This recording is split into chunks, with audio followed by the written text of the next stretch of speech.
2 qui ont répondu. Pour qui sommes-nous venus ce matin? Pour Jésus. Amen. Nous sommes venus pour lui donner la louange qu'il mérite. Nous sommes venus pour lui donner l'adoration, pour pouvoir être ensemble et pouvoir le célébrer tous ensemble. Amen. Mais également afin de pouvoir recevoir instruction de lui. Parce que vous savez que le Seigneur désire que nous continuions notre marche et que nous continuions à grandir avec lui. Amen. Alors avant de pouvoir prendre la parole de Dieu ensemble, nous allons prier. Est-ce que vous êtes prêts? Seigneur éternel, te remercier ce matin pour ta grandeur, ta bienveillance et pour ta grâce, Seigneur. Et Père éternel, maintenant, au nom précieux de Jésus-Christ, je te remercie pour ces moments que nous pouvons passer, parce que nous pouvons venir librement devant le trône de ta grâce et être à ton écoute ce matin encore, Seigneur. Alors Père, je lis toute action de l'ennemi au nom précieux de Jésus-Christ, afin que les oreilles, les cœurs, les yeux s'ouvrent et reçoivent de ce que tu as prévu pour chacun d'entre nous ce matin. Merci Père, pour ta grâce, pour ta parole qui est annoncée, pour ta bonne nouvelle qui est annoncée, pour les cœurs qui sont touchés et ton esprit qui se manifeste au travers de la proclamation de ta parole. Merci Saint-Esprit pour ton aide afin que, Seigneur, je puisse annoncer à mes frères et sœurs ce que toi également, exactement Seigneur, tu désires pour chacun d'entre eux. Sois glorifié ce matin au nom précieux de Jésus-Christ. Amen.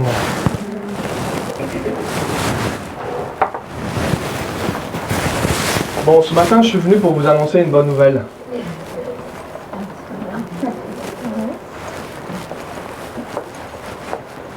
Amen. Amen. C'est une bonne nouvelle de pouvoir être ici ensemble. Amen. Amen. C'est une bonne chose que de pouvoir être ici ensemble.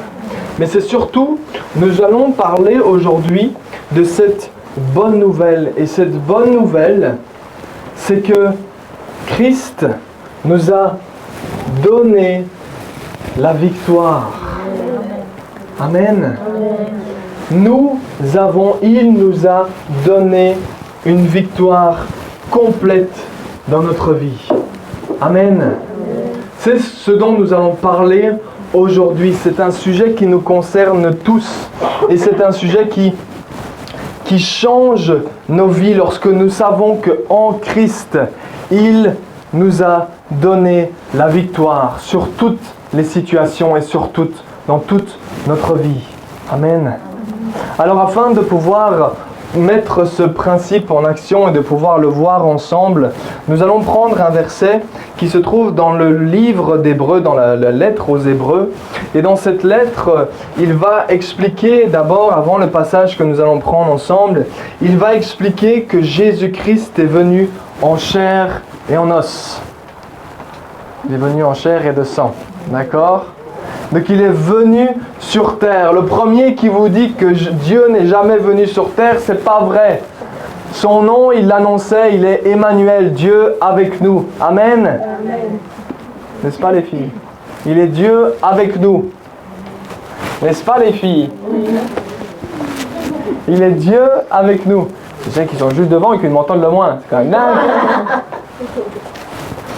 Il est Dieu avec nous, Emmanuel.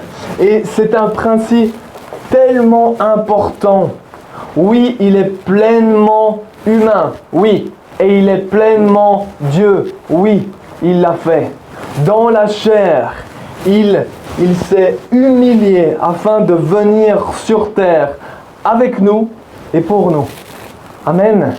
C'est ce qu'il est venu faire. Et c'est une bonne nouvelle. Déjà là, la bonne nouvelle, elle démarre. Parce que Dieu n'est pas loin dans ses nuages. Il n'est pas là à dire « Je m'en moque, vivez votre petite vie tranquille, vous n'avez pas besoin de moi, je vous laisse tranquille. » Non, que du contraire. Il a vu notre misère, il a vu nos fardeaux, il a vu notre péché, il a vu notre tristesse, il a vu nos maladies et il a dit « Moi, je vais venir pour vous. » Amen. Là, on démarre la bonne nouvelle. Parce que moi, je vais venir pour vous. Amen. C'est le démarrage de la bonne nouvelle. Est-ce que c'est une bonne nouvelle pour vous? Oui. Que Dieu n'est pas resté sur son nuage bien tranquille à s'en fiche de nous tous, mais qu'il est venu par amour pour nous. Et qu'il s'est fait chair. La parole faite chair, au commencement était la parole, et la parole était avec Dieu, et la parole est Dieu, était Dieu. Amen. Il est Dieu, et cette parole, elle s'est faite chair, et elle est venue sur terre, afin de nous donner la victoire, afin de rétablir les choses comme elles étaient supposées fonctionner dès le départ. Amen. C'est ça que nous voyons. Et nous prenons ce verset ensemble, Hébreux 2, versets 14 et 15. Et voilà ce qui est écrit. Dis-puis donc que ces enfants, et il parle de nous, ces enfants dans ce verset-là, il parle de nous, participent à la chair et au sang. Il y a aussi, il parle de Jésus, il y a aussi de même participé, afin que par la mort, il détruisit celui qui avait l'empire de la mort, c'est-à-dire le diable. Et il en délivra tous ceux qui, par la crainte de la mort, étaient toute leur vie assujettis à la servitude.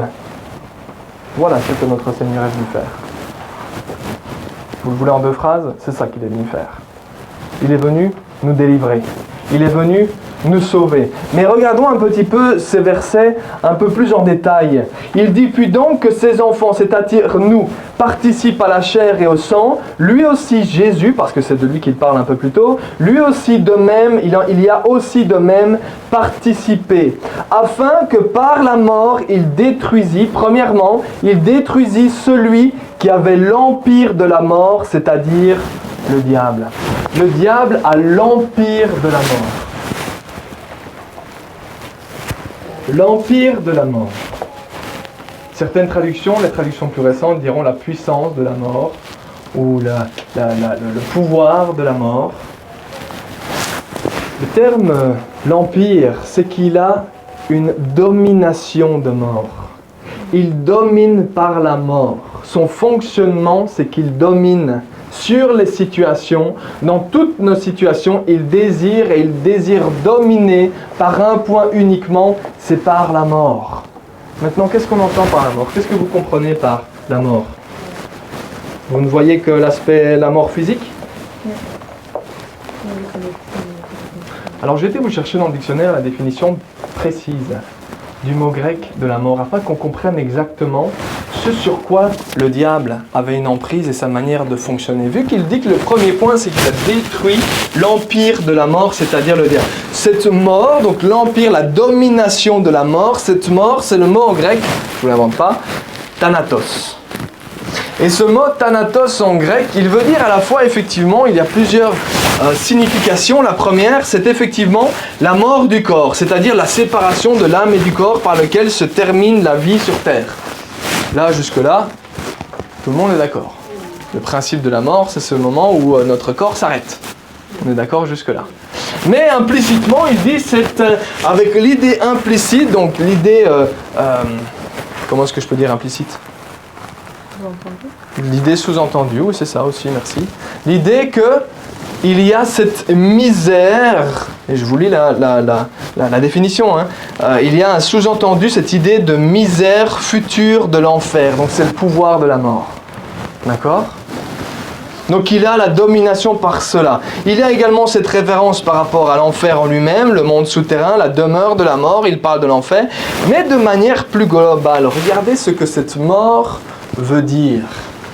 Cette mort, dans un sens plus large, ce qu'elle veut dire, c'est la misère de l'âme, coupable de péché, qui commence sur la terre, mais continue et s'accroît après la mort du corps en enfer. Donc cette misère qui commence par le péché sur terre, et qui finit par la mort, et qui finit par l'éternité en enfer. D'accord ?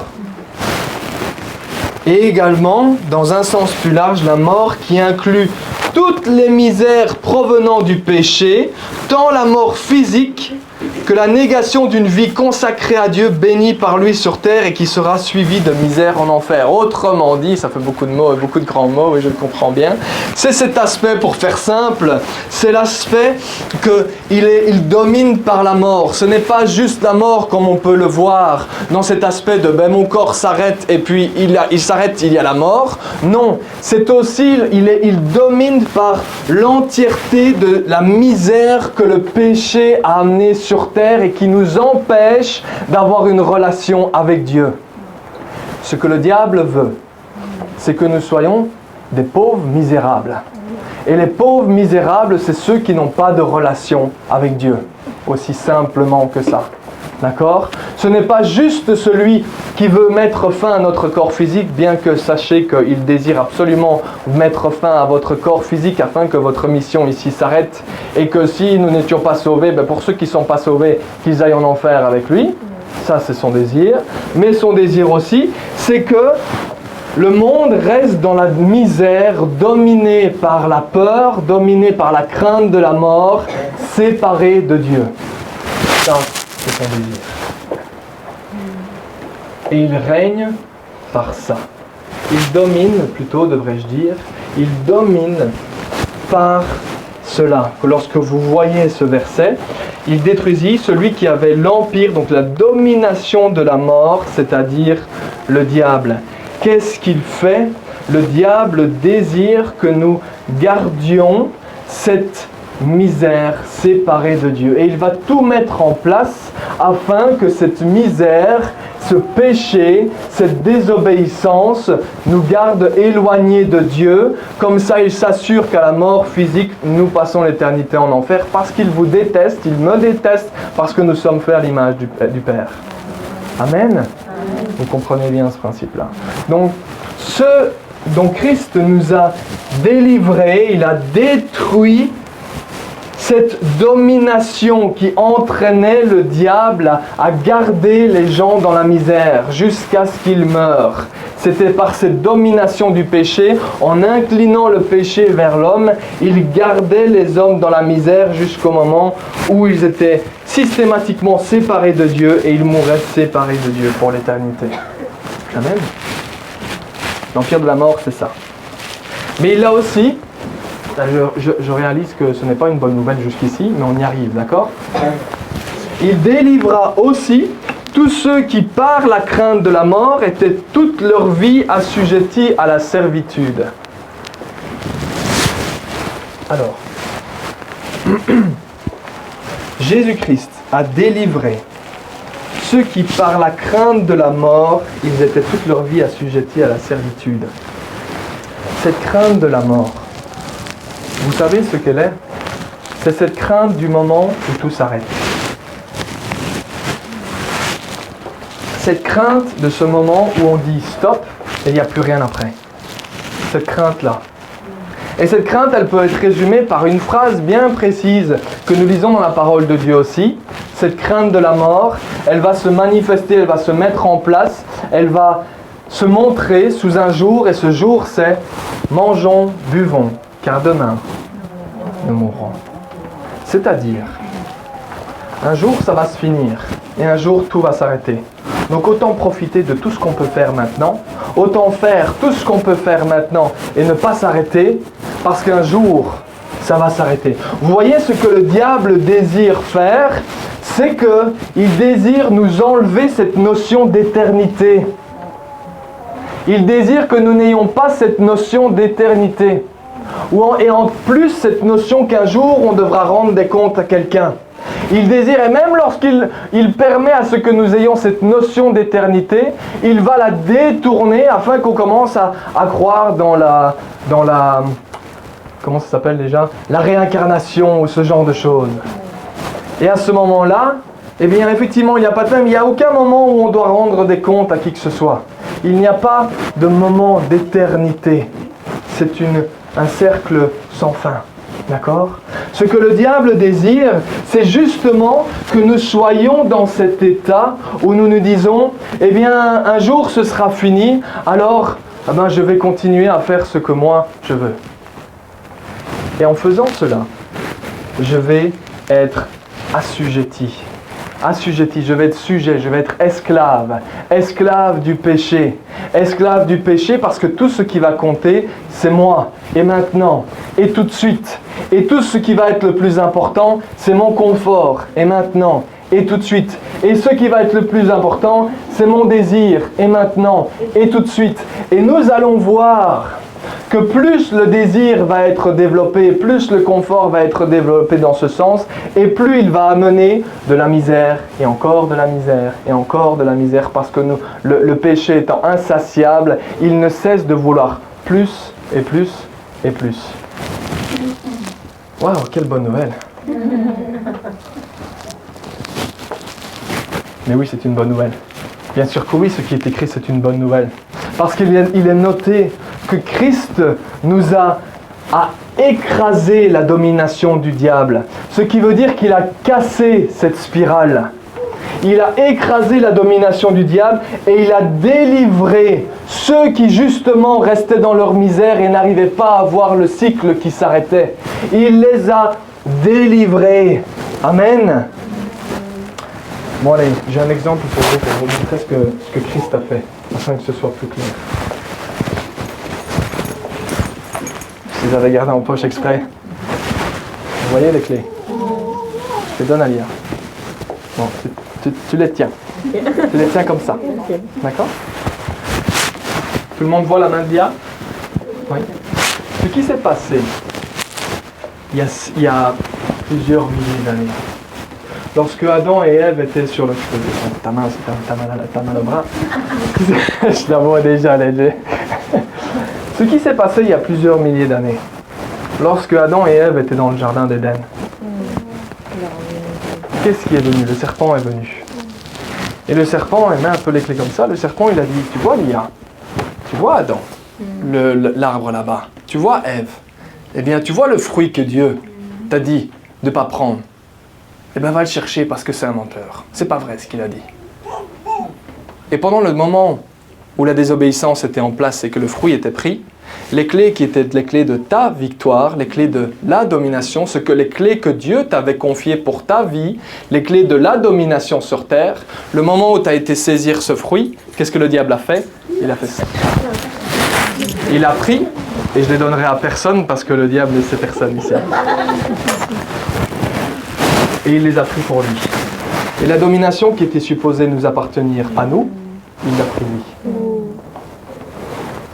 Et cette domination, il a gardé les clés de la victoire et il s'est assuré, parce que le péché venait de naître, il s'est assuré de garder l'homme dans ce péché.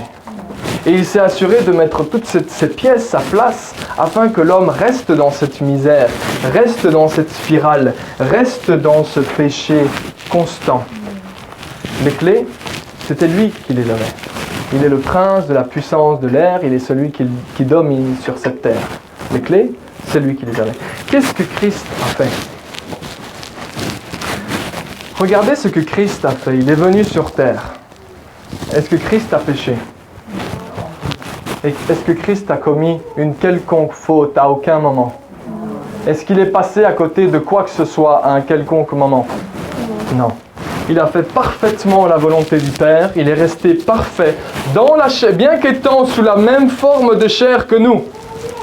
Il a tout fait parfaitement. Amen. Et il est resté parfait jusqu'au bout. Pourquoi maintenant est-il mort sur la croix? Parce qu'il est venu prendre notre place. À nous qui étions dans la misère, qui étions pécheurs, qui étions séparés de Dieu, le salaire du péché, c'est la mort. Amen. Donc nous méritions la mort. Mais vous voyez le diable là-dedans, tout aussi intelligent qu'on pourrait essayer de le faire passer, c'est fait avoir. Pourquoi? Parce qu'il a mené un procès qui n'était pas selon les règles. Vous avez déjà réfléchi à ça? Nous sommes supposés être accusés. Mais il a accusé et fait mourir la seule personne qui n'était pas supposée être accusée et ne pas mourir. Et à ce moment-là, il a perdu le procès. À ce moment-là, il a rendu un jugement et il a donné la mort là où il n'était pas supposé le faire. Et les clés, c'est Christ qui les a récupérés. Parce qu'il a détruit à ce moment cette domination, parce que le seul poids que le diable avait, c'était à cause du péché. Et le diable a fait mourir quelqu'un qui n'avait pas péché, ou en tout cas il a mis toutes ses pièces à place, d'accord, pour que Jésus meure. Et je n'ai pas dit que c'est Jésus qui a subi ce que le diable avait décidé, hein, d'accord, c'était dans le plan de salut de Dieu, bien entendu. Mais le diable a utilisé ces instruments également, pensant que enfin je vais pouvoir le faire mourir, il va s'arrêter. Et à ce moment-là, il a établi un procès qui n'était pas selon les règles. Il a tué quelqu'un, il a mis à mort quelqu'un qui n'était pas supposé mourir. Et cette personne rendue parfaite a récupéré les clés. Et il a eu cette victoire en disant, désormais, ta domination s'arrête. C'est moi qui récupère les clés. Maintenant, qu'est-ce qu'il a fait? Eh bien, Christ a récupéré ses clés. Et pour tous ceux qui croient, il leur a rendu les clés. La victoire qui était... Tu peux les garder parce que tu en auras besoin plus tard. La victoire, c'est lui qui a été la chercher. C'est lui qui l'a obtenue. C'est là que nous disons que nous n'avons aucun mérite. C'est lui qui a obtenu la victoire. C'est lui qui a récupéré les clés de la victoire. Et c'est lui qui nous les a rendues. Et à ce moment-là, pour ceux qui croient en lui, car Dieu a tant aimé le monde qu'il a donné son Fils unique afin que quiconque croit en lui ne périsse pas, mais qu'il ait la vie éternelle. Et dans cette vie éternelle, il y a les clés de la victoire. Amen. Et il nous a rendu la victoire, il nous a ramenés dans la situation dans laquelle nous étions dès le départ. Mais comprenez bien, ce cycle, maintenant que tu as les clés de la victoire, ce cycle de misère, il s'arrête. Ce cycle de péché, qui n'allait que de péché en péché en péché, Christ, en rendant les clés, brise ce cycle. Il le casse, ce cycle. Et il dit maintenant, je te donne la capacité, je te rends les clés qui étaient à l'être humain dès le départ. Je te rends les clés de la victoire afin que la domination n'appartienne plus au diable, mais que la domination appartienne au roi des rois et à ceux qui sont en lui. Amen. Amen. C'est lui qui a toute domination et ceux qui croient règnent avec lui. Amen. Régnant avec lui, ils sont de nouveau dans cette place de domination. Ils dominent, comme le Père a dit à Adam et Ève, comme Dieu a dit à Adam et Ève, dominent sur la terre. Et ils reviennent dans cette place, ce lieu de dominer, comme cela a été supposé être depuis le début. Et ce cycle de misère s'arrête, mais un nouveau cycle s'enclenche. Amen. Ces clés, il a été les chercher et il nous les a rendues. Mais voilà ce qu'il a dit aussi.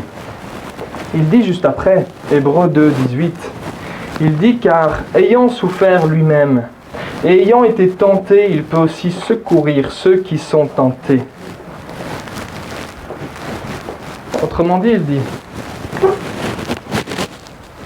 les clés, c'est toi qui les as. C'est toi qui les as. Mais je suis avec toi. Les difficultés que tu as rencontrées, je les connais parce que j'ai vécu dans le même corps charnel que toi. Mais je t'ai rendu les clés qui te permettent de pouvoir vivre exactement comme moi, je l'ai fait dans ce corps charnel. Amen. C'est les clés de la victoire. Amen. Ces clés, il dit, je suis avec toi. Je suis là, ne t'inquiète pas. Je t'ai rendu les clés de la victoire afin que même dans ce corps, tu saches agir parfaitement comme moi, je l'ai fait. Ensuite, ne t'inquiète pas, je suis là avec toi. Ce que Christ a fait, c'est qu'il nous a fait sortir de cette spirale de la mort qui régnait sur nos vies, une spirale qui nous menait de misère en misère, de péché en péché, de plus en plus de mal en pis, comme on dit. C'est comme ça qu'on dit par ici, non? De mal en pis. C'est de pire en pire. Pourquoi? Parce que tout était tourné par le péché. Et on était esclave du péché. Et le diable qui dominait par la mort n'amenait que de péché en péché, allant de plus en plus loin jusqu'à ce que ce corps s'arrête. Christ a brisé ce cycle et il nous a fait rentrer dans une nouvelle alliance, une nouvelle vie, une nouvelle voie, une nouvelle spirale. Et cette nouvelle spirale, c'est la spirale de l'avenir et de l'espérance. Ce n'est plus la spirale qui nous fait aller de péché en péché, qui nous fait descendre dans notre misère, mais c'est une nouvelle spirale qui nous relève, qui nous donne les clés de la victoire et qui nous dit maintenant utilise ces clés de la victoire et la spirale est cassée, brisée, transformée à son image de gloire en gloire. Ce n'est plus une spirale qui descend dans la misère, mais c'est une spirale qui monte dans la gloire de Dieu. Amen. Et c'est là où nous pouvons utiliser ce verset, et oui, je le répète encore, ce verset. Cette nouvelle spirale, c'est cette spirale où tout concourt au bien de ceux qui aiment Dieu. C'est la spirale de ceux qui aiment Dieu. Alors ça ne va pas nous empêcher de faire des erreurs, ça ne va pas nous empêcher de rencontrer des difficultés, mais malgré les erreurs, malgré les difficultés, si nous aimons Dieu réellement, eh bien à ce moment, cette spirale nous fait aller. Tout concourt au bien. Même nos erreurs vont nous apprendre quelque chose que le Seigneur va utiliser pour notre vie et pour les autres. Vous voyez, avant, on était dans une misère qui nous faisait tourner vers nous-mêmes et qui nous menait vers la mort. Et maintenant, nous sommes dans une spirale où même nos erreurs et même nos difficultés, surtout même nos difficultés, vont nous apprendre quelque chose, non seulement pour nous-mêmes, mais pour les autres. Donc tout va concourir à notre bien pour ceux qui aiment Dieu et qui sont appelés conformément à son plan. C'est ce que sa parole nous dit. Amen. Alors c'est une chose de savoir ce que nous venons de dire. Maintenant tu as les clés, tu les gardes. Tu as les clés. C'est génial, tu as les clés. Cool, tu as les clés. Et c'est une chose de savoir que nous avons ces clés. C'est une chose de savoir ce que nous venons de dire, c'est-à-dire que nous avons cette victoire, que nous avons cette nouvelle vie, que cette nouvelle spirale est en cours. C'est autre chose de la vivre. C'est autre chose de la mettre en pratique. La question que nous allons nous poser, c'est comment allons-nous actionner, comment allons-nous mettre en action cette nouvelle vie?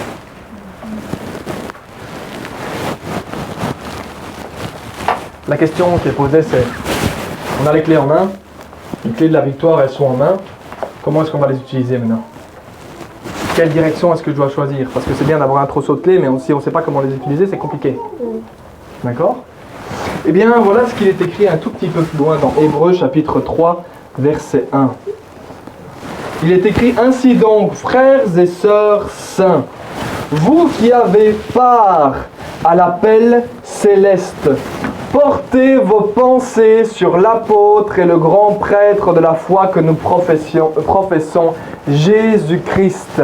Considérez Jésus-Christ, portez vos pensées sur Jésus-Christ, impliquez Jésus-Christ, examinez Jésus-Christ, observez Jésus-Christ, prenez Jésus-Christ en considération, considérez-le. Et voilà la clé afin de pouvoir transformer cette spirale. Impliquer Christ dans tout ce que nous faisons. Impliquer Christ et considérer Christ et porter nos pensées sur Christ dans tout ce que nous faisons. Avant, nous ne nous soucions que des choses présentes, des choses qui menaient vers la misère. Maintenant, que Christ a cassé la spirale, a brisé la spirale, a détruit la domination du diable, a délivré ceux qui craignaient la mort. Maintenant, à partir de ce moment, vous vous souvenez, on a dit tout à l'heure que ce que le diable ne voulait pas, c'était justement prendre conscience de cette éternité. Eh bien, c'est exactement ce que Christ va faire. Il va rajouter, il va ramener la notion d'éternité dans nos cœurs. il va ramener la notion d'éternité et la notion de rendre des comptes à quelqu'un à la fin de notre vie sur terre. Il va ramener cette notion d'éternité. Et croyez-moi pas, ou croyez-moi, en bon français, ne me croyez pas ou croyez-moi, d'accord? Croyez-moi pas. Eh bien, cette implication de l'éternité que nous recevons lorsque nous devenons enfants de Dieu, eh bien, elle change notre manière de voir les choses. Elle change notre manière d'opérer. Parce que nous savons que tout ce que nous allons faire va avoir une implication éternelle.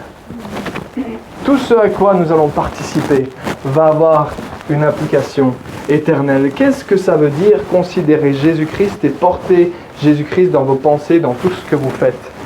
Eh bien, prenons tous les exemples. J'ai pu prendre des tas d'exemples pour chacun d'entre nous afin que chacun se sente concerné. Vous voyez, dans la spirale de la misère, nous pourrions prendre l'exemple du mariage. Avant le mariage, eh bien, c'était... Bon, si ça se passe pas bien, j'ai qu'à changer. Parce que de toute façon, ce qui compte, c'est mon confort, mon désir. Et je vois bien que ça ne va pas avec mon partenaire, mon époux, mon épouse. Donc, qu'est-ce que je vais faire? Je vais changer, oui, sauf que tu ne sais pas que quand tu changes, tu prends le fardeau du premier, puis tu prends le fardeau du deuxième, et puis tu prends le fardeau du troisième, si tu en as un troisième, et ainsi de suite, et ainsi de suite, et ainsi de suite. Donc, ce que tu ne sais pas, est-ce que tu penses être une liberté de pouvoir choisir, en fait, te rend de plus en plus esclave. C'est ça, cette spirale de la domination du diable. Par contre, maintenant que Christ est rentré, eh bien la question change. Comment puis-je impliquer Christ dans tout ce que je vis dans mon mariage? Maintenant, je ne suis pas seul avec mon mari. Je ne suis pas seul avec mon épouse. Nous sommes 3. 3 dans un mariage, c'est 2 personnes normalement. Eh bien non. Nous sommes 3. Parce que notre mariage, il est composé de moi-même, mon épouse, mais surtout Christ qui est au milieu. C'est cette fameuse corde à 3 brins dont il parle. Christ est au milieu du mariage. Et si Christ est au milieu du mariage, eh bien toute l'implication change. Parce que l'implication de tout ce que je vais faire dans mon mariage, ma manière de fonctionner dans mon mariage, va avoir une implication sur le futur. Et impliquer Christ dans son mariage, cela veut dire que, eh bien, Seigneur, tu es au milieu maintenant. Et c'est pas qu'on n'a pas le droit de faire quoi que ce soit. C'est juste qu'il dit que l'homme s'attachera à sa femme et que les deux feront un. Une fois qu'ils sont unis, ils sont unis. Et l'homme ne détachera pas ce que Dieu a uni. Et donc à partir de ce moment-là, ok Seigneur, tu es au milieu de mon mariage. Comment vais-je faire pour t'impliquer? Je vais porter mes yeux sur toi. Porter mes yeux sur Christ. Qu'est-ce qu'il a fait, Christ?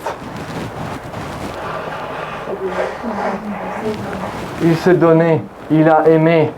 Qu'est-ce que je vais faire dans mon mariage si je porte mes yeux sur Christ? Je vais aimer. Je vais me donner. Mais vous voyez, ce n'est plus du coup le mariage qui compte en lui-même, c'est Christ qui compte pour le mariage.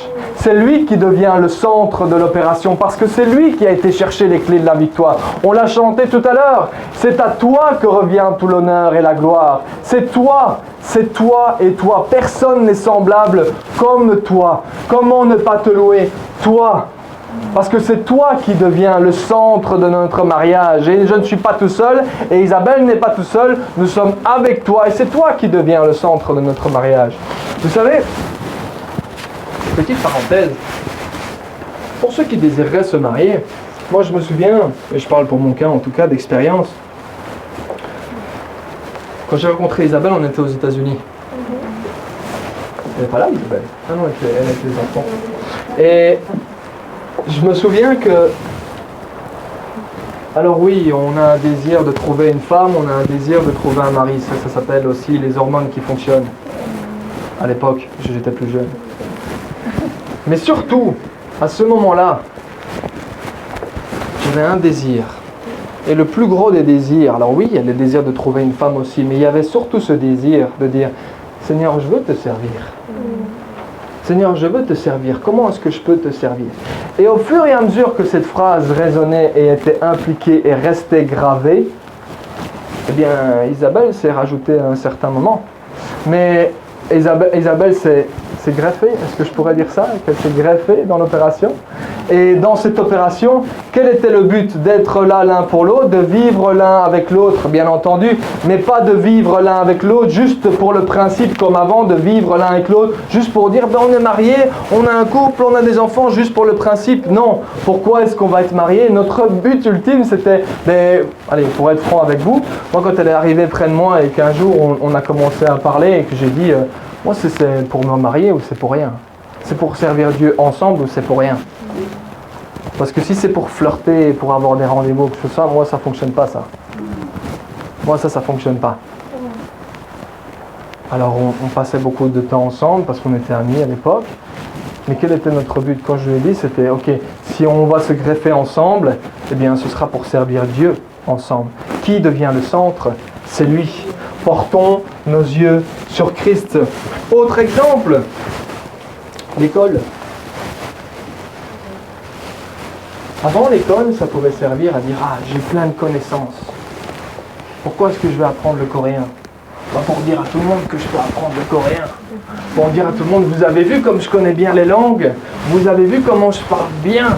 Vous avez vu la quantité de langues que je peux interpréter.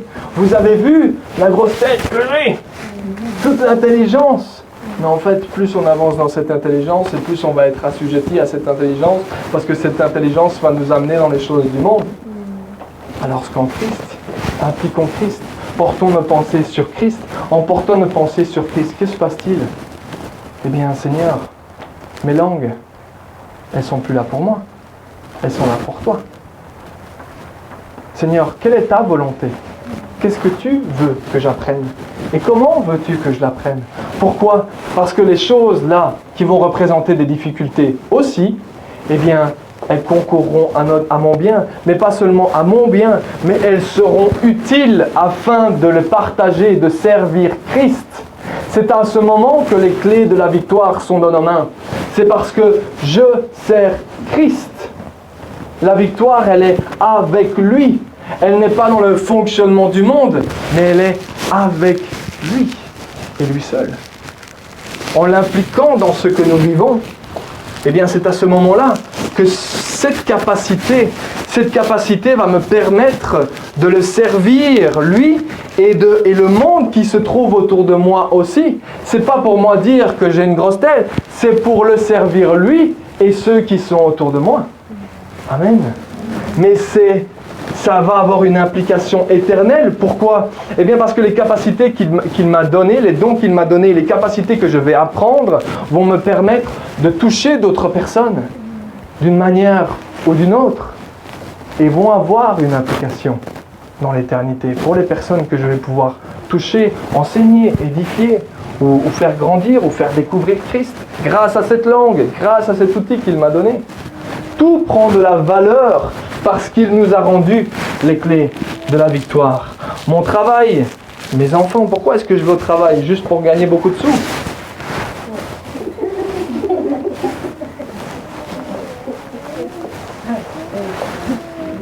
Ou est-ce que Christ est impliqué dans mon travail aussi? Est-ce que Christ est impliqué dans mon travail aussi?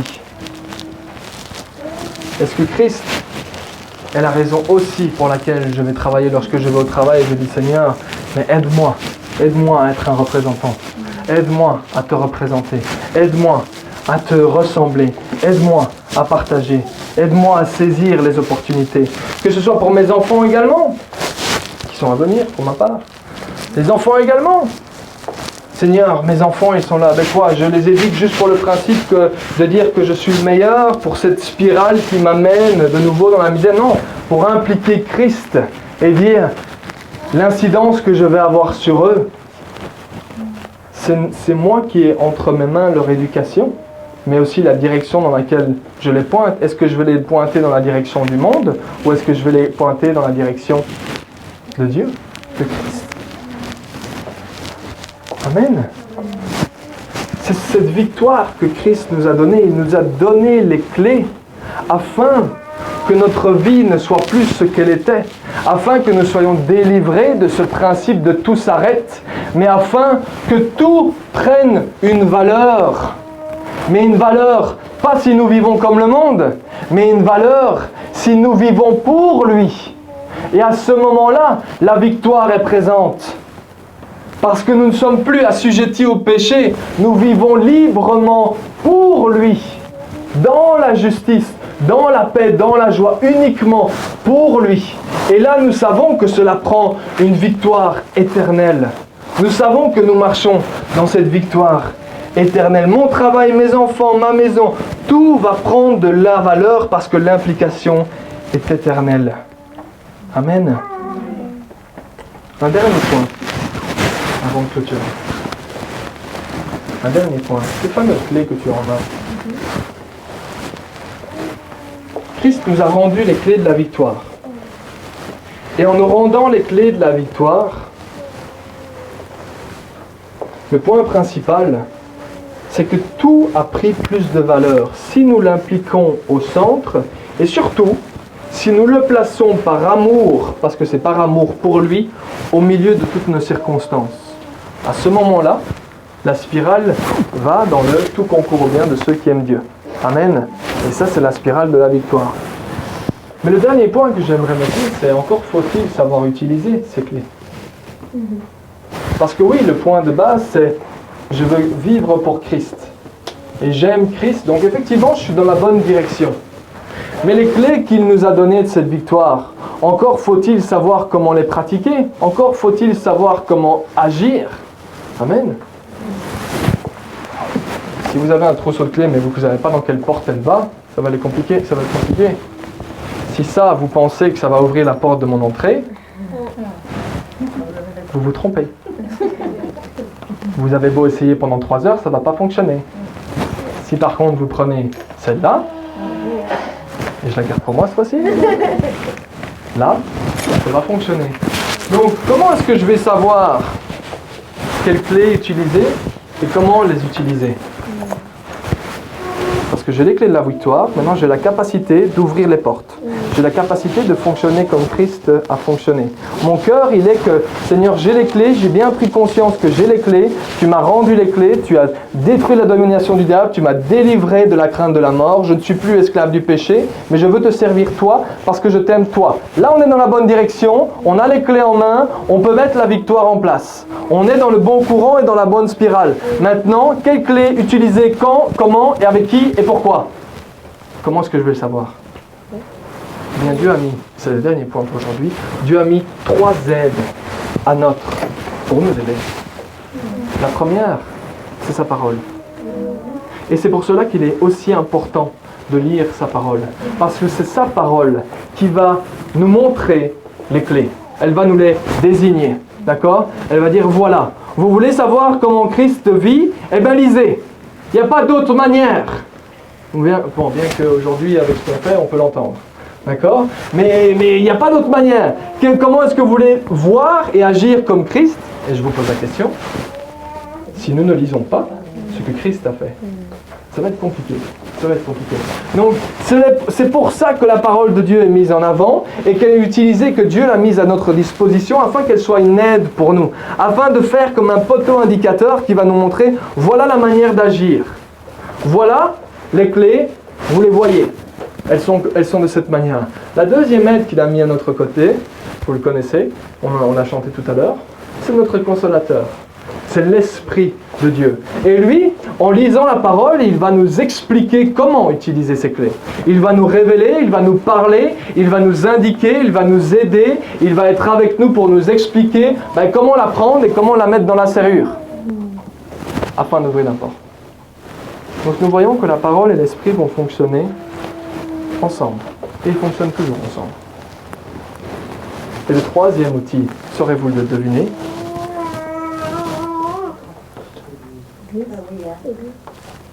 Quoi? L'Église, évidemment l'Église. La troisième aide que Dieu nous a donnée, c'est l'Église. Parce que l'Église, va être celle qui va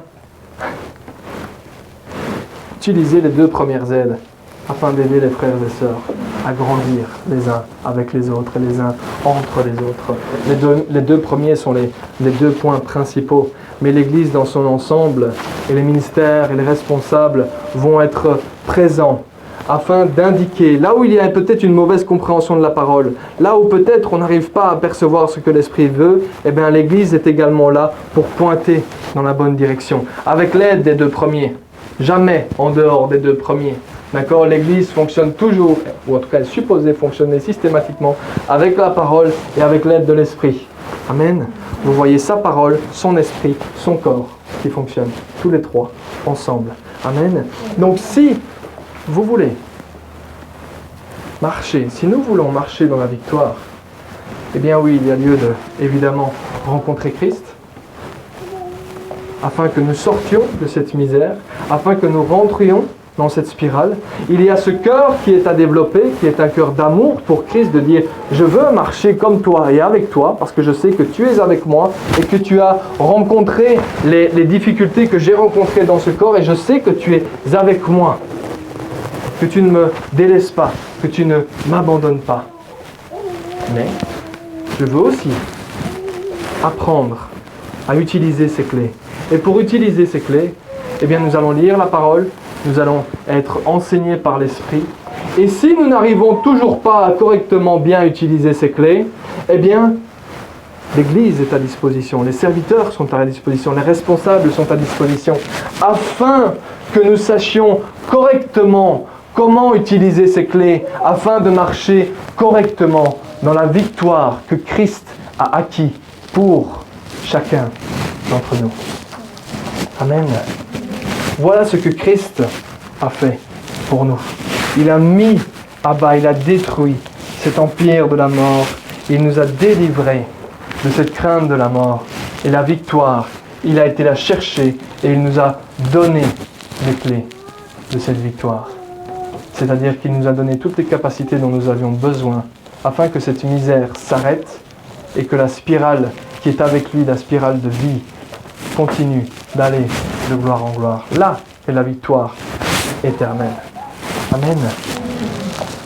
Seigneur éternel, te remercier pour ta parole. Te remercier pour ta bonté, pour ta grâce, Seigneur. Parce que c'est ta parole qui nous enseigne. C'est ta parole qui nous apprend à pouvoir marcher avec toi et pour toi. Et à pouvoir faire, Seigneur, ce que toi tu désires afin de marcher dans ce qui te plaît, Seigneur. Merci pour chacun de tes enfants qui ont reçu les clés afin de pouvoir continuer à grandir et à marcher dans ta victoire. Sois glorifié au nom précieux de Jésus-Christ. Amen. Soyez bénis.